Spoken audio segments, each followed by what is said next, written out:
sidetrack that's not during our scheduled break? How can you imagine? I can't even imagine. What are we doing? It's hilarious that you can't imagine because it was your idea. Oh, that's right. Oh, hello. Welcome to a little extra content from your favorite Backwards Beats podcasters. I'm still Carl Carter Fansteel. And I'm still Dan Woodard. And we decided to bring you a little something extra this week. Yeah. Say more, Daniel. Well, there's something happening here. What it is, it's pretty freaking clear. Pretty freaking clear. And our response is we have to address it. Yeah. In the best way we know how. That's right. Let's talk about some songs. And the theme of these songs is all about civil disobedience or protest songs. Sure. Some could call them rebellious songs. Yeah. Some could call them revolutionary songs. That's true. One way or another, these are songs that we have kind of chosen based upon a couple of different categories. And I think we made the decision prior to this episode, we're going to break this into two episodes. Into tooths, yeah. Into tooths.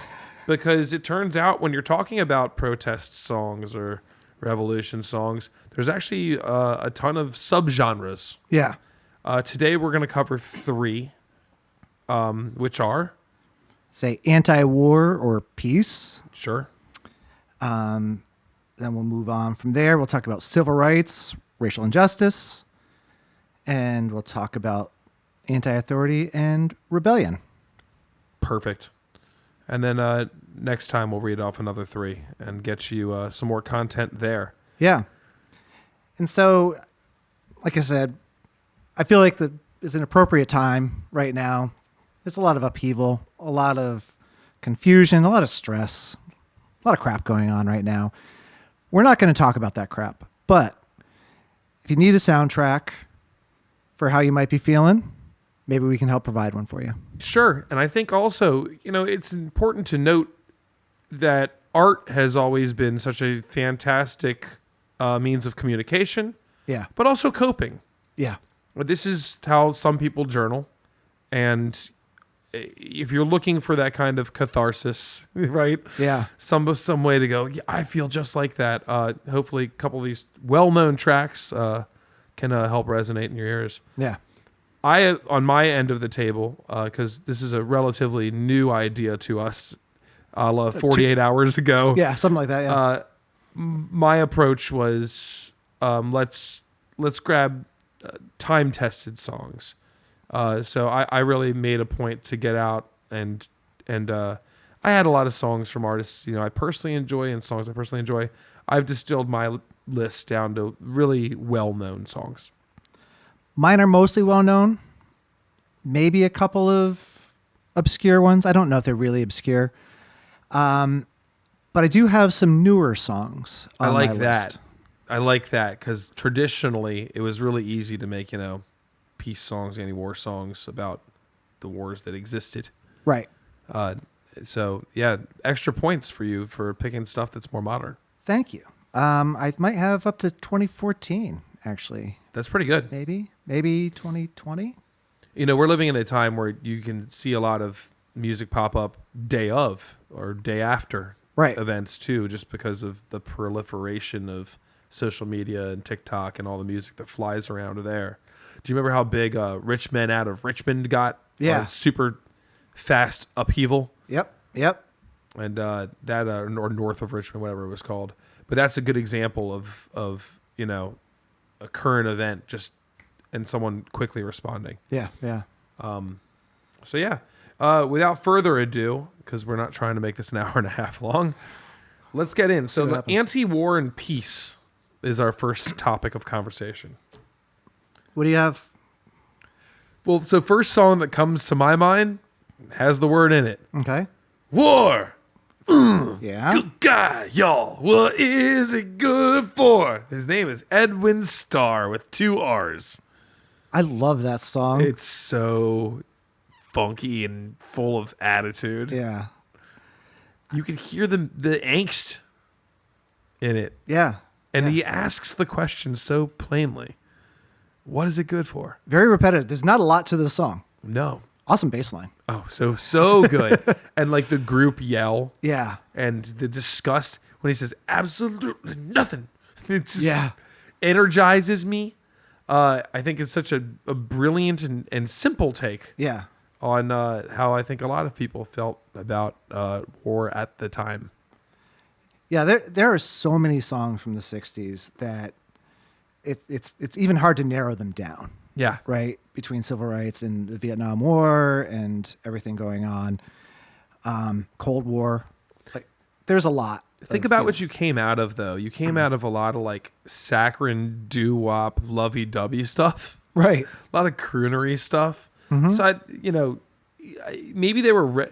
Maybe war was just what they needed to get subject matter changed, to get a little edgy. Yeah. To get their message out. Yeah. Do you know anything about the background of the song? I don't. Did you do any research on this one? I didn't really. I figured we would both cover that one. Yeah, and in hindsight, I didn't do much research. I just chose songs I liked. All right. That's fine. I should have. What do you have sitting up in this category? God, I have so many. I'm actually going to start with Masters of War by Bob Dylan. Mm-hmm. You know that one? It's on my list. Okay. It's funny, though. I think I had it further down the list. Where did I have Masters of War? I had Masters of War.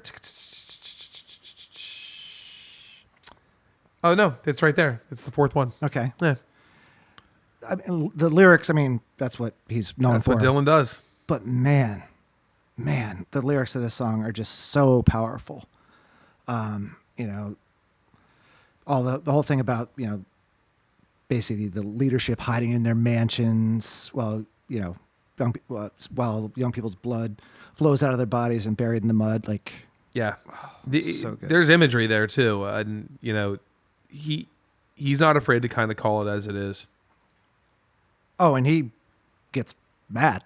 Oh yeah. By the time he's done, it's the lyrics are very acerbic anyway. But as you get towards the end, and I hope that you die and your death will come soon. I'll file your casket on a pale afternoon. Like, this ain't no like pretty blatant. Weak little hippie. Like, you say that stuff now on social media, someone's knocking your door, bro. Yeah. But it's really to me, it's a powerful song about the abuse of power, and the use of power for gain.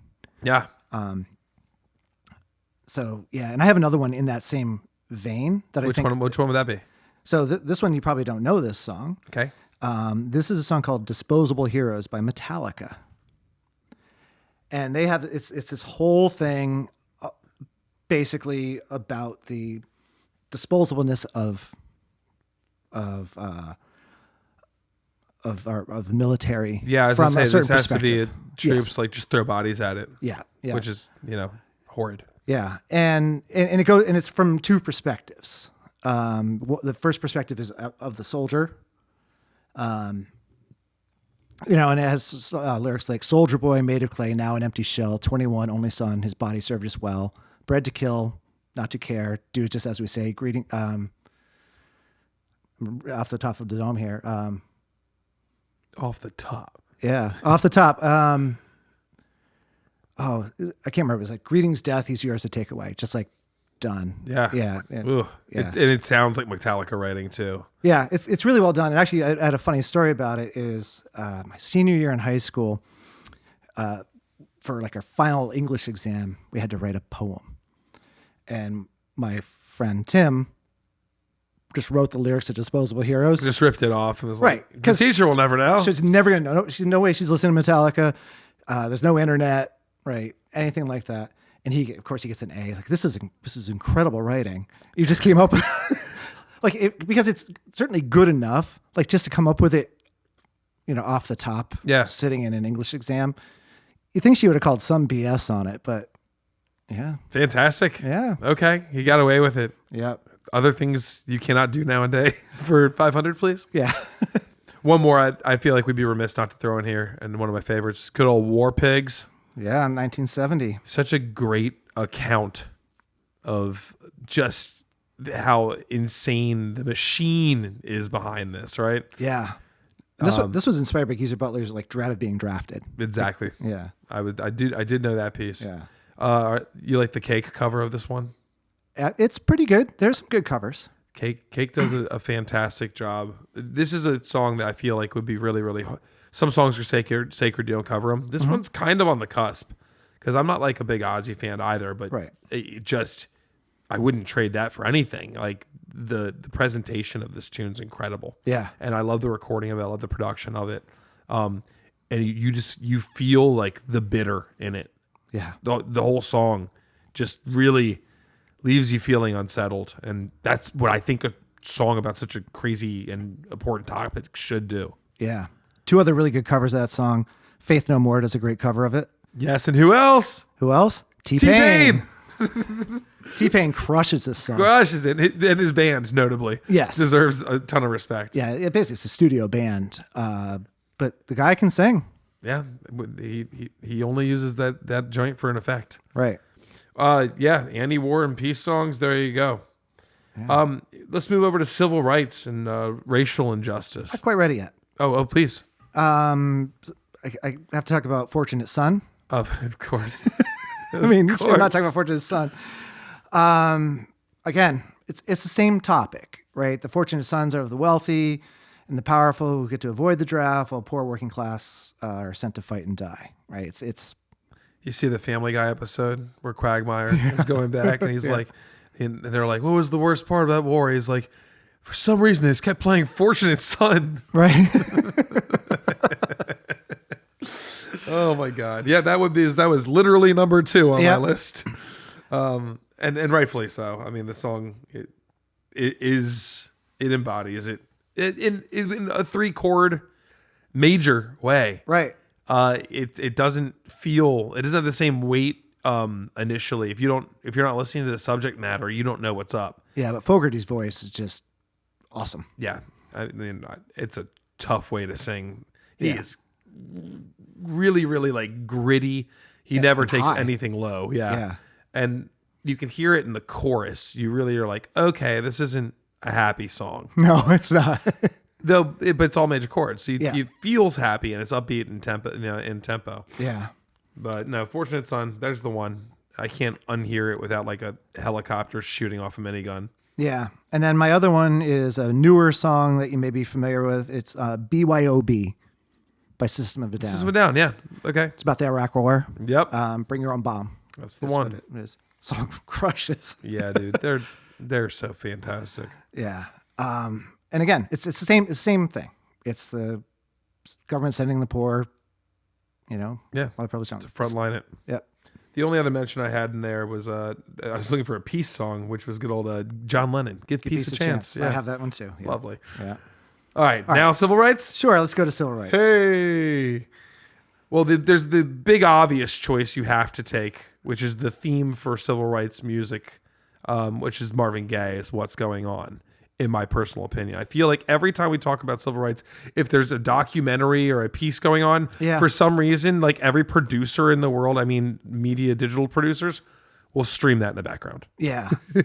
Yeah. It's the Fortunate Son of this category. Yeah. Yeah. Yeah. Just like if you did the Vietnam War specifically, it's like Paint It Black is the song for every Vietnam movie. Yep. No, that's, and we'll probably talk about that song in depth at some point. Most likely, all of these are going to get their moment in the sun, most likely. Yeah. Yeah. Well, not my Metallica one. No, probably not. No, but yeah, What's Going On, Marvin Gaye. If you don't know it, do you have ears? Yeah. But it's, once again, the song is soothing. It's Marvin Gaye, so it's hard to hear him aggravated. He almost sounds like he's begging more than anything in the song for an actual answer. Yeah. Yeah. It's not as angry or, I mean, the lyrics are, you have to listen carefully. He's talking about people dying. I mean, the topic's there. But you have to listen much more carefully because the song just grooves so nice. It does. The groove is incredible. It has this little bongo part and a soundscape with this lush string part in it. But to me, that's like very much like the easy phone in, like, yep, there you go. Yeah. I have one in a similar vein. Okay. To that, which is A Change Is Gonna Come by Sam Cooke. Man, just talked about that a few Sidetrax ago, didn't we? Yeah. Yeah, it's on my list as well. Yep. Go ahead. Iconic. Yeah. I guess he was inspired to write this after he was turned away from a white-only motel in Louisiana. And he wanted to create a song that had the sort of the same power as Bob Dylan's "Blowin' in the Wind," which is a great song. It's a cool little documentary about that I found on YouTube. So I'll put that in the show notes. But such a good song. If you don't know it, you should definitely check it out. We know it quite well around this household. Yeah. Yeah. Any other ones stick out to you there? In this category? I mean, there's a gazillion of them. I have Mississippi Goddamn Yep. by Nina Simone. Yep. That basically started, it was 1963, and it was during the height of the Civil Rights Movement. Not really the height, but a big part of the Civil Rights Movement. And she was affected by two events: the assassination of civil rights leader Medgar Evers, who was murdered in his driveway, and then the 16th Street Baptist Church bombing in Birmingham, Alabama, which killed 4 black girls. And you have to think, writing a song that has "goddamn" in the title in 1963, that's pretty edgy. Yeah. Even though the song itself is more show-tuney in its presentation, but she's pretty pissed off. I'd say. Yeah. Yeah. I had a hard time figuring out where to put this song, but I wanted to get a modern one in here. So I'm halfway divided between civil rights and racial injustice because it certainly involves it. Yeah. But you could also make the argument that this will fall in next episode for kind of like social and generational change. Okay. And that's Childish Gambino's "This Is America." Oh, yeah. That's a good call. Which is, if you missed that video, you need to go watch it, y'all. Mm-hmm. I mean, he for what he did in such a short time in his music career. I know it wasn't terribly short, but kind of one of these, actor, then also fantastic. I'd say rapper, but he's truly a fantastic musician, singer. Yeah. He's accomplished, but "This Is America" is a hell of a piece of social commentary that also heavily taps and leans into racial injustice. The same vein that you're going to find with like Kendrick, right? I mean, Kendrick has "All Right" is a good That's example. on my list. Yeah. Yep. But I mean, you could do a million Kendrick songs here. Right. But these guys are on the forefront of, it's not just hip hop, but truly in hip hop, and showing us really, really clear social injustice and painting it out in such beautiful artistic ways that are clever, and compelling. And I don't care if you're a hip hop fan or not. I don't care when you were born. If you're not getting this message, that's surprising to me. Yeah. Yeah. I have a couple more. Yeah, please. I have "Beds Are Burning" by Midnight Oil. I had that further down the list. Okay. And that's a song that I didn't think was terribly popular. So kind of cool that we both had it. It's a great song. Yeah. And it has to deal with the justice for Indigenous people of Australia, right? And basically the return of stolen land. So that's where I got the injustice piece of it. So that's a great song. And what's interesting is for his sort of poppy, it's like, like Pumped Up Kicks doesn't sound like an angry song. Yeah. Right. True. It's almost like that. Right. Except the attitude in his voice sounds punk rock to me with a pop bed underneath it. I agree. Yeah. Yeah. No, it's a unique tune. And yeah, I agree. I do think if you're not putting your ears to the message, listen again. Yeah. Yeah. Two more. Yeah, I got one that we have to talk about. Go ahead. Okay. "Fuck the Police" by NWA. So I have that in Anti-Authority and Rebellion. That's probably Mainly because the song is called "Fuck Da Police," as John Mulaney would say. Right. And this is an interesting one. The reason I wanted to bring this one up is because there are plenty of people who could go onto this one and be like, all right, well, these guys are bragging about being gangsters. And so how is, like, do they have a common, right? Well, there is a lot of racial profiling stuff going on in the song. I mean, what were they screaming at? What is the cop screaming at the end of it? Right? Like, "Die, you black assholes," or something like that. Right? Whatever it is. Yeah. And so, so you have that, and I still think everyone's accountable for their actions. So I'm not going to say, oh, it's okay that they were gangsters because they lived in a redlined, in their underprivileged area. But they did live in a pretty crappy area. They grew up as products of their environment, and so that's why I put it in this category. I don't necessarily agree with the message as a whole, but I understand where they're coming from in the situation that they're in. Another place where people might not think this is worth this category is the whole bragging about, what does he say? It's like, you're only cool because you got a gun, but Yeah. I mean, there's plenty to be said here. And it's nothing that it's surrounded by the same content. I mean, you look at Pac, you look at Biggie, you look at Nas was really, really great. You look at Wu-Tang and specifically stuff that Inspector Deck was saying. Before a lot of folks in hip hop wanted to brag about what they have, it was a lot of have not. Yeah. And talking about how they came up, and that's not a trend. That's testimony, right? And needs to be respected that way. Yeah. I have you can look at Public Enemy, Fight the Power. That was one that I thought fit snugly in this category. Okay, I put it under Anti-Authority, but that's funny. We have them swapped. Yep. But one way, and look, disobedience is disobedience to some extent. Yeah. You're going to get multiple categories, but I think when you look at civil rights and racial injustice, like immediately we dial into black culture, blues, R&B, up to hip hop as it stands, because it's so rich in storytelling and the struggle, and I think is what makes a lot of it so compelling for me as a listener. Yeah. Because I've been fortunate to not have to go through a lot of that, and it knocks you down a peg or two. It makes you a little more sensitive to the topic. Yeah, no, it's a great song. Yeah. Anything else here? By your favorite artist, I have American Skin, 41 Shots. Okay. Bruce Springsteen. Yeah. You know the song? No. Okay, so he wrote this song in 2001 after the police shot Amadou Diallo 41 times. Jesus. So a pretty powerful song about maybe excessive force. Yeah.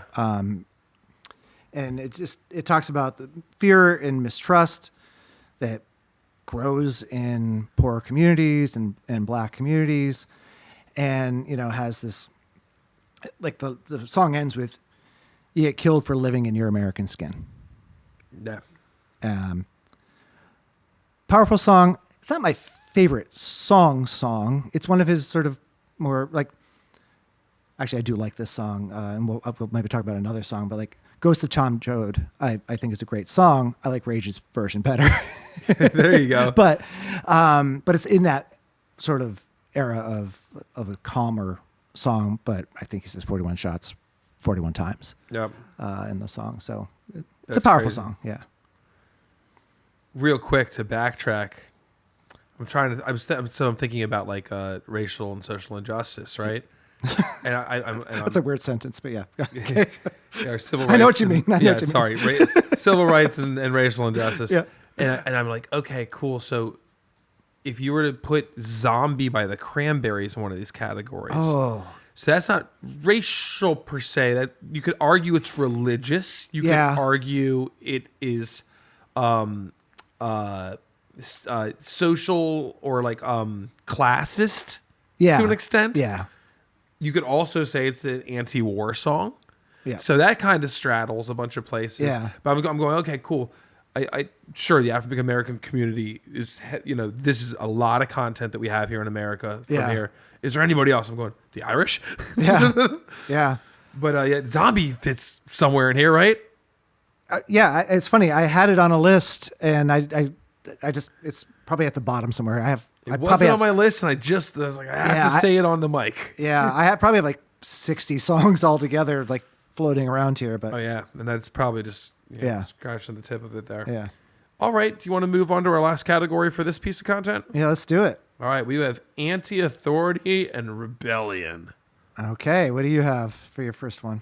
I mean, I'm going to take the obvious one, which is almost anything by Rage Against the Machine, but most notably, Killing in the Name of.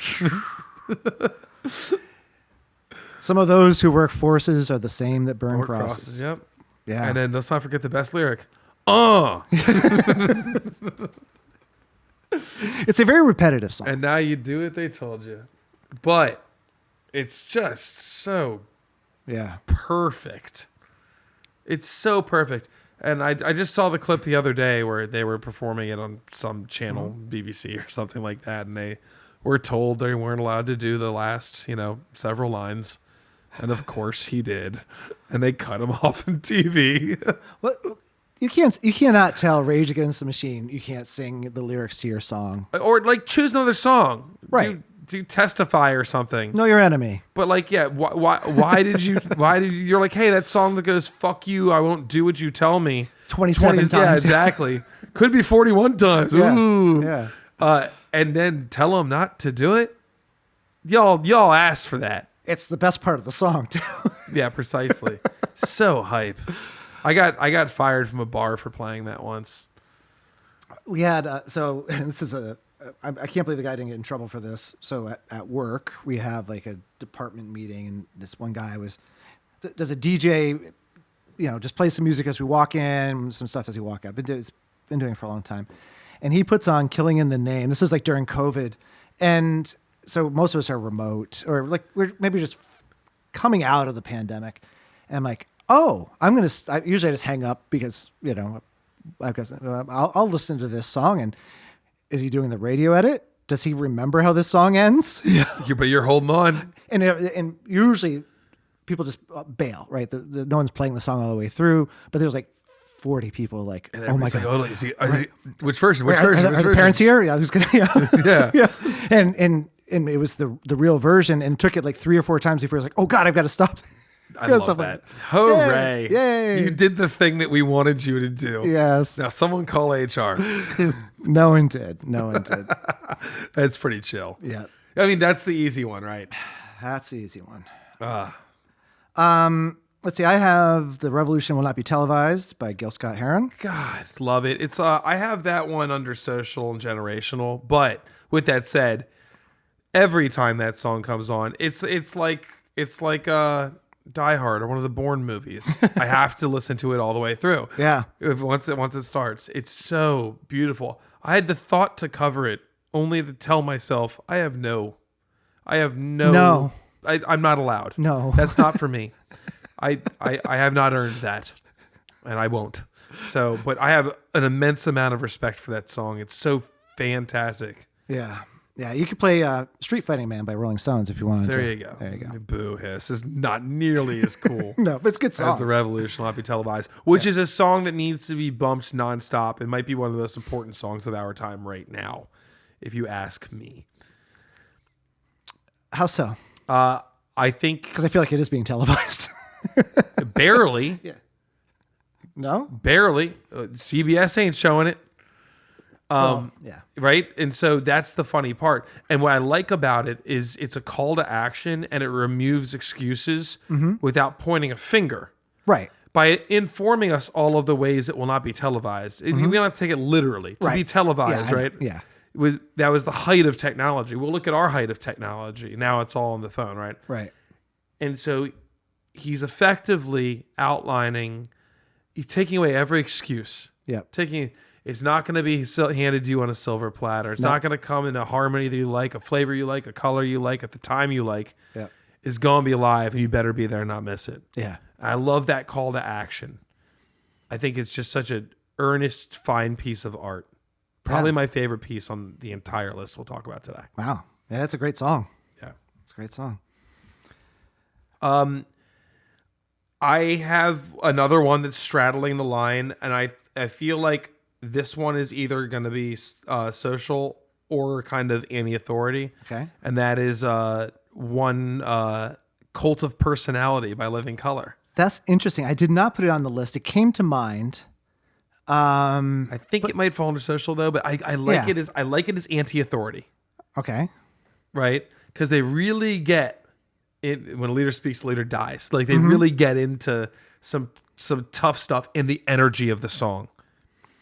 So I put it. Yeah. I guess that's fair. So A related band, I'd forgotten about this song. Related band is the band Extreme. The reason I say they're related because they toured together. You'll find any reason to mention Nino in in this show the past month. So they have a song on their album, Three Sides to Every Story, called Peacemaker Die. Oof. And it's about the assassination of Martin Luther King. Yeah. Which is today, as we're recording this. Right. Powerful song. But Cult of Personality, I guess, yeah. Yeah, for sure. Look in my eyes. What do you see? Cult of Personality. Yep. Like Mussolini or Gandhi. Mm-hmm. And I think as a piece of art, it's fantastic. As a song, it's incredible. Yep. All fronts. The samples it opens up and ends on, presidential speakers. Yes. The chops of every musician on there, including Corey Glover's performance singing. Mm-hmm. And he's a weird duck. We saw him last year. Yeah. But my God, those guys were all crushing. Who was it? Will Calhoun on drums. Yeah, I was lucky enough to talk to him back in February. That's right. Yeah, that was smoking. But those guys could play their nards off. And I think it's just good to put Living Colour's name out there because they broke them. Well, they were really one of a kind. Yeah, they're working on a new album. Are they? Yep. That makes me happy. Yeah. That makes me really happy. Yeah. I'd like to think that our Snarky Puppy friends helped that along. That would be great if they did. Just putting it out there. I know. All right. What else is kind of sitting that anti-authority rebellion? I have a couple. I have Police Truck by the Dead Kennedys. Cool. It's a song about police brutality. Some lyrics like, pull down your dress, here's a kick in the ass, I'll beat you blue till you shit in your pants. Yep. They're not pulling any punches. That'll and then do it. They move along, and then the left newspapers might whine a bit, but the guys at the station, they don't give a shit. Dispatch calls, are you doing something wicked? No, sorry, Jack, we're just giving tickets. Yep. Right. So in great 1980, I had similar problems. And it's tough. It's one of the things I think about when I think of protest and any of that stuff is the desire for slogan. And unfortunately, slogan takes out any nuance, right? So it's supposed to be there to punch you in the face. Yeah, a slogan, 2, 3 words, get it across, whatever it might be. Yeah. Right. But then the problem is, depending on what your slogan is, it may actually work against you. It better be freaking accurate. Right. Better. Yes. Right. And so, and we've seen over the past handful of years of slogans that aren't quite landing where people intended them to land. Yeah. And I don't know, but if you want to put something on a sign, it can't be a paragraph. It can't be War and Peace. Or, No, it has to be clear, concise, something you can chant. I believe this percentage of the population has a problem, but over here, I don't think you can't have nuance. Dare we listen to facts? Right. Yeah. Yeah. So I have one that I think is inspired by racial injustice, but I do actually believe falls better into the anti-authority and rebellion. And this song is April 29th, which is by the band Sublime. I know what you guys are thinking. Carl, it's April 26th. It's the first words of the song. No, it's not. The song's called April 29th. Right. Maybe it's when he penned it, or it's like them looking back in hindsight. April 26th, 1992, there was a riot in the streets. Tell me, where were you? Are the first lines. Of course, they're talking about the Rodney King beatings. Yep. And this song, so there's your, your racial element. Yep. But the rest of the song is about literally looting the town and stealing shit. Yeah. And for a while, you're like, oh, dude, you're just like a criminal. Which, okay. But they kind of get around to this point, like, because everybody in the hood's had it up to here. It's getting harder and harder every single year. Yeah. And the next, line he talks about is a mother who runs in to go loot, but she runs in with her babies and walks out with diapers. Right. It's like, you can see that. Yeah. And so you end up with this song that's, very, very kind of like, it's just supporting like the anarchy and putting you in the feet of this, person rioting Yeah. in LA, and you're just like, wow. Yeah. Yeah. So yeah, that song, and that's I was a kid who kind of grew up in that realm, and Sublime will always speak to me. Yeah. That's a good one. A couple more. Yeah, please. I don't know. I mean, we already talked about the revolution will not be televised. Similar vein, Get Up, Stand Up. Oh yeah, little Marley. Yeah. We just do pretty much anything by the Wailers. Yeah, I mean, yeah. When you look at that catalog, it's Yeah. funny because you have a lot of rebellious tunes. Mm-hmm. You could also dial back to songs that are peaceful. Yeah. Or calling for peace. Yeah. One Love. I'm Yeah. sure. Yeah. Redemption song to Yeah. some extent. Mm-hmm. You know, that really kind of gets there. Yeah. How long shall they kill our prophets while we stand alone and look? I mean, it's like there's some really good stuff that Bob penned. Yeah.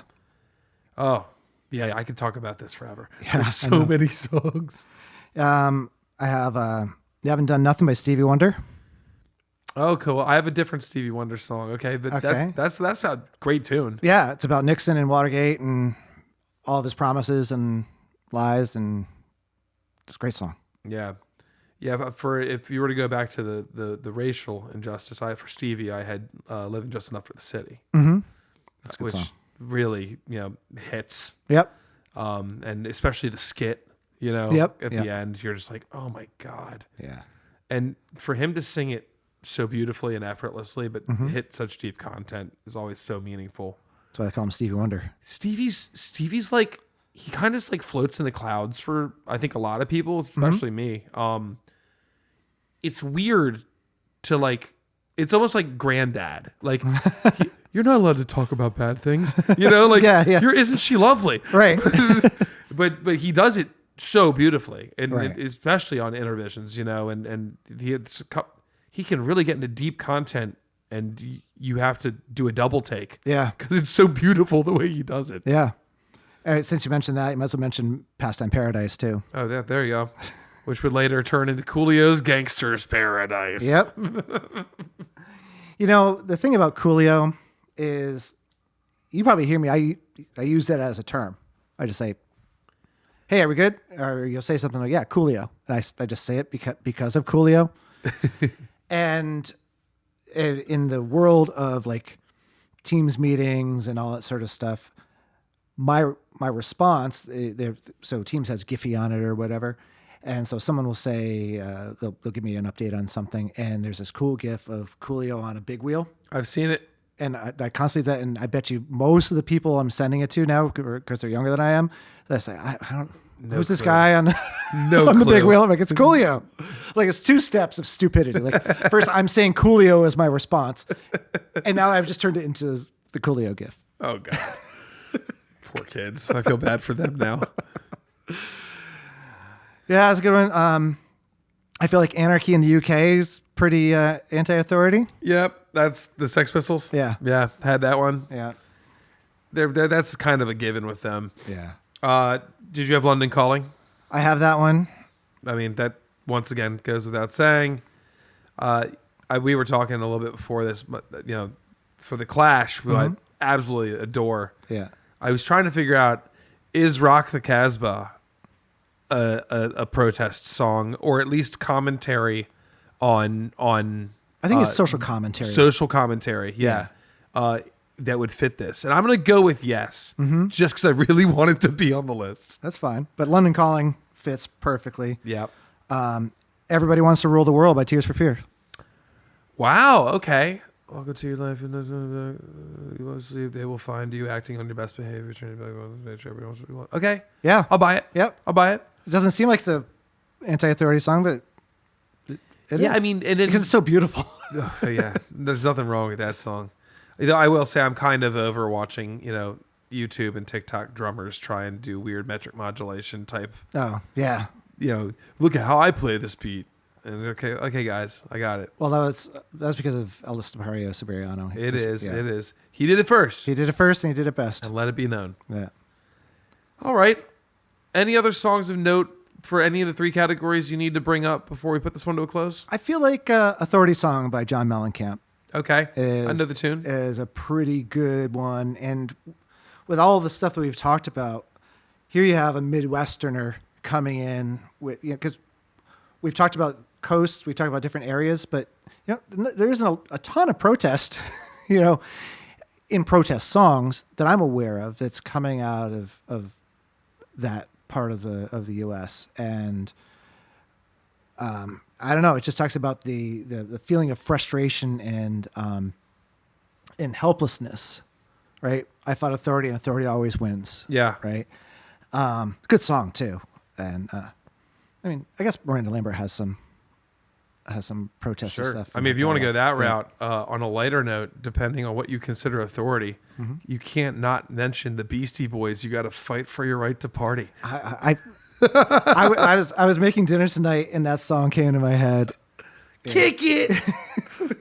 Parents are authority, right? Yeah. I mean, so then you might as well do "Parents Just Don't Understand" by DJ Jazzy Jeff and Fresh Prince. Absolutely. Well, while we're there, let's just talk about girls just want to have fun.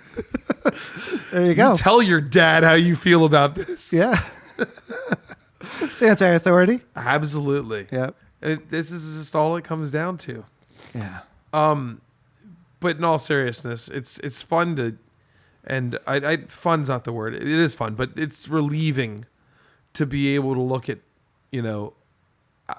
my favorite, kind of, flavor of art, and find so many testimonials to, or testimonies from people who have been in these places and write such fantastic music to express, whether it is, their views on social or racial injustice, or they just they're so mad they just want to pop off and feel a little anarchy. Yeah. There's something about it that, I think it brings us together at the end of the day.